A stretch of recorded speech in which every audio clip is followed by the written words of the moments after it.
नमस्कार, मैं अनुज नरवाल रोहतकी और हमारे साथ हैं अविनाश सैनी जी। आपका स्वागत है। और आज हम बात करेंगे जो उठापटक चल रही है राजनीति में, खासतौर पर जो देश की राजनीति में एक बड़ा डेवलपमेंट देखने को मिला कि आज जो इंडिया गठबंधन को लेकर बड़ी चर्चाएं थी कि आज वो फलां भाग गए, आज ये भाग सकते हैं, आज वो भाग सकते हैं।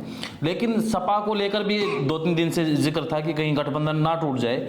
आज क्लियर तस्वीर हो गई। बिल्कुल सुकून की बात है इंडिया गठबंधन के लिए, खासतौर पे कांग्रेस के नेताओं के लिए, क्योंकि लगातार एक नैरेटिव बन रहा था कि इंडिया गठबंधन टूट रहा है। बिहार में जब नीतीश जी गठबंधन से बाहर हुए, उसके बाद ममता बनर्जी का एक बयान आया कि अकेले लड़ेंगे।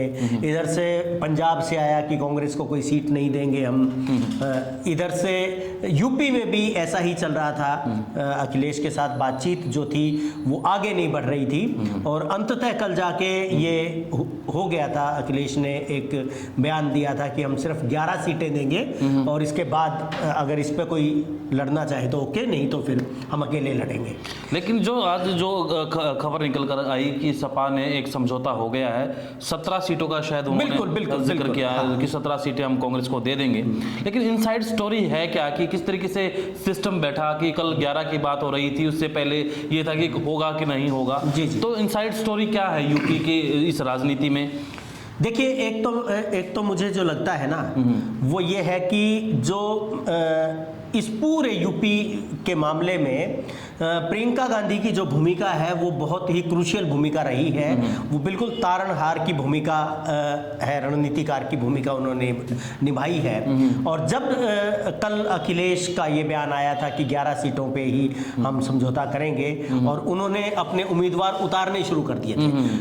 असल में मुझे लगता है कि ये जो अड़चन थी ये मुरादाबाद को लेके थी। मुरादाबाद में ये सपा के पास ये सीट थी। एसटी हसन वहाँ से 2019 में चुन के आए थे और कांग्रेस उस पर दावा कर रही थी। तो इसके विज़ाविज़ सपा ने वाराणसी में अपना उम्मीदवार उतार दिया, जो कि कांग्रेस की सीट मानी जा रही थी, कांग्रेस के खाते में जाने वाली थी। इसके बाद जो हुआ तो प्रियंका गांधी ने पहले, मुझे लगता है कि राहुल से और अपने जो केंद्रीय रणनीतिकार उनसे बात की और उसके बाद अखिलेश से बात की। तो जो रिश्तों में जमी हुई बर्फ थी वो पिघली और ये 11 से फिर 17 की सीटें पे ये समझौता हुआ।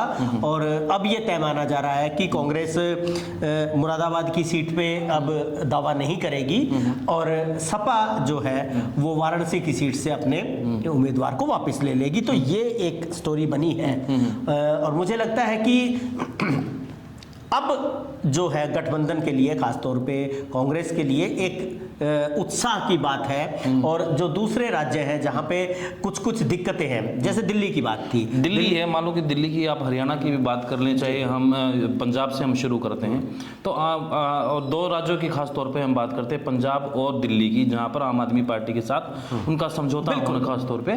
तो वहां पर क्या स्थिति है? हालांकि सूत्रों के हवाले से खबर ये है कि दिल्ली पर शायद सहमति बन गई है, 7 में से शायद 2 और 5 का कुछ कॉम्बिनेशन है। तो उस पर क्या अपडेट है आपके पास? देखो, मुझे लगता है कि जहां पे कांग्रेस बिग ब्रदर है वहां ज्यादा दिक्कत नहीं आएगी, क्योंकि वहां कांग्रेस है, ऑलरेडी है और बहुत सारी सीटों पे है। खासतौर पर हरियाणा देखें तो आप गुजरात देख लीजिए, आप मध्य प्रदेश देख लीजिए, तो बाकी जो अलायंस के जो दल है वो कोई बहुत अच्छी राजस्थान में नहीं है। राजस्थान ऐसा ही है।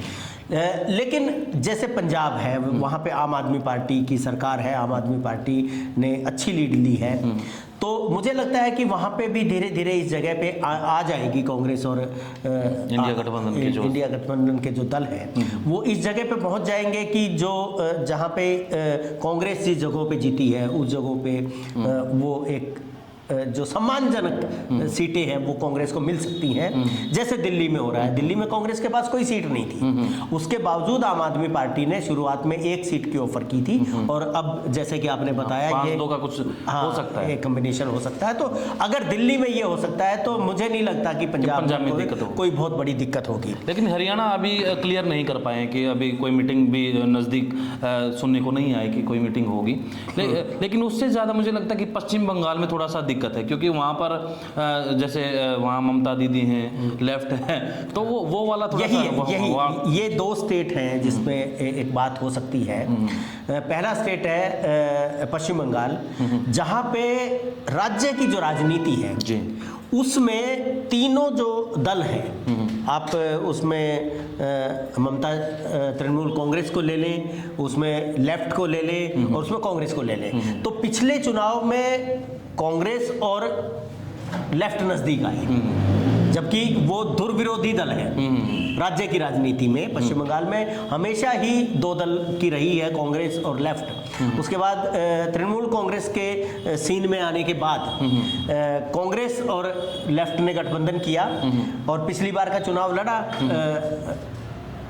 तृणमूल कांग्रेस के खिलाफ। तो अब तृणमूल कांग्रेस को राज्य की राजनीति में जमे रहने के लिए इसकी दिक्कत आ रही है कि वो लेफ्ट के साथ कैसे जाए। कांग्रेस के साथ तो जा सकती है, लेफ्ट के साथ कैसे जाए, तो क्योंकि लेफ्ट मुख्य जो है वो विरोधी दल है वहां पे। तो मुझे ऐसा लगता है कि वहां पे जो रास्ता निकलेगा वो सीधे सीधे सीट नहीं बटेंगी, वो अंदर खाते एक समझौता होगा कि वहां पे आपके कैंडिडेट मजबूत हैं, वहां पे आप लड़िए, हम लड़ेंगे लेकिन कम ताकत से लड़ेंगे, आप वहां पे लड़िए, हम कम ताकत से लड़ेंगे, आप ज्यादा फोर्स से लड़िए। तो ये जो अंदर खाते रहेगी चीजें, मुझे ऐसा लगता है, और ये एक रणनीति का हिस्सा है। यही हालत केरला की है। केरला में दो ध्रुव है, एक कांग्रेस नीत गठबंधन है और दूसरा लेफ्ट गठबंधन है, और ऐसे ही वो सरकारें बदलती हैं। एक बार कांग्रेस गठबंधन सत्ता में आता है तो एक बार लेफ्ट गठबंधन सत्ता में। जी। तो वहाँ भी कुछ इस तरह की चीज़ें रहेंगी कि अंदर खाते ही वो सीटों का बंटवारा रहेगा।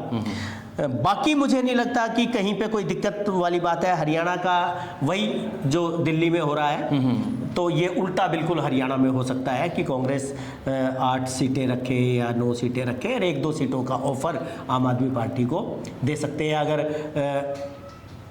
ये लोकदल के साथ भी हो जाता है तो फिर 1 सीट और इधर छोड़ सकते हैं। तो एक गठबंधन मुझे बनता नजर आ रहा है। और बात सीटों की नहीं है, असल बात सीटों की नहीं है, बात मनोबल की है, बात उस रणनीति की है जिसके तहत चुनाव लड़ा जाएगा। क्योंकि चुनाव तो पूरे देश में हो रहा है, और जिस तरह से बीजेपी ने अपने दम पे 370 सीटों का एक ऐलान किया है, 370 का तिलक लगा के 400 पार की वो बात 400 पार की बात कर रहे हैं। तो उस जो रणनीति थी उसमें नीतीश को तोड़ना, और कांग्रेस के बहुत सारे नेता पिछले दिनों में इधर उधर हुए हैं।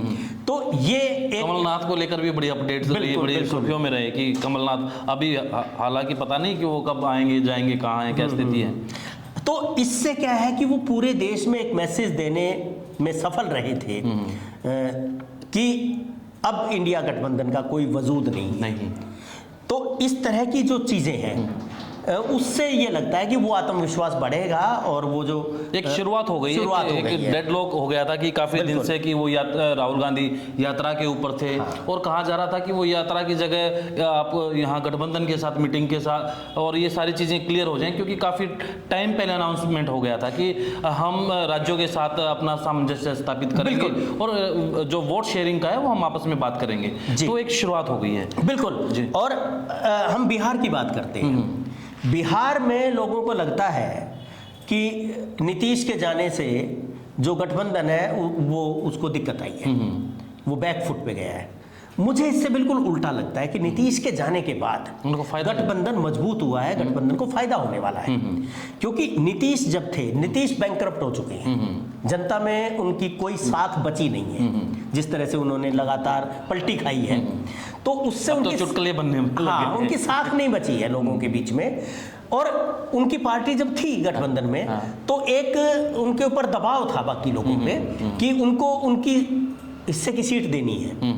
अब वो जो 16-17 सीटें बची हैं जो जनता दल यू के हिस्से में जानी थी, अब वो आरजेडी, कांग्रेस और जो लेफ्ट के गठबंधन जो बनता है गठबंधन इंडिया गठबंधन में, उनमें बटेगी और वो ज्यादा इंटैक्ट होके, ज्यादा मजबूत होके उस चुनाव को लड़ेंगे, मुझे ऐसा लगता है। और उससे उनको फायदा होगा, सीटें भी बढ़ेंगी है, और मुकाबला भी ज्यादा ताकत के साथ वो कर सकेंगे जी।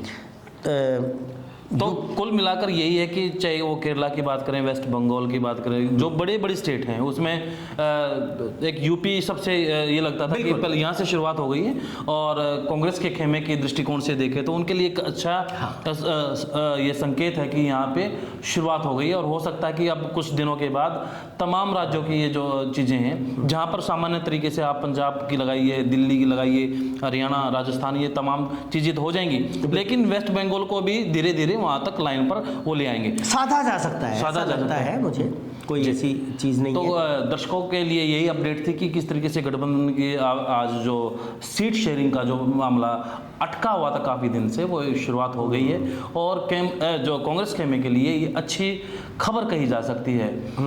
राहुल गांधी की यात्रा और किसान आंदोलन, उसके बीच में मतलब इस समय पे सरकार कई तरह से फंसी हुई है, मुझे ऐसा लगता है। किसान आंदोलन बिल्कुल एक दिन बिल्कुल वो कहते हैं कि उस पे जा रहा है, दिल्ली से दूर नहीं है, दिल्ली दूर नहीं है। हाँ, तो इसी बीच में वो उस उलझन का फायदा कहीं ना कहीं कांग्रेस और ले गई और इसकी शुरुआत कर दी है। तो ये खबर भी आ गई है कि यूपी में अब अखिलेश यात्रा में शामिल होंगे, जैसे तेजस्वी बिहार में शामिल हुए थे। जी जी, तो ये आप लोगों के लिए अपडेट थी। आपको क्या लगता है कि ये शुरुआत कांग्रेस के खेमे के लिए कितनी फायदेमंद रहेगी, सुखदायक रहेगी? आप कमेंट बॉक्स में जरूर लिखिए। नमस्कार, धन्यवाद। नमस्कार।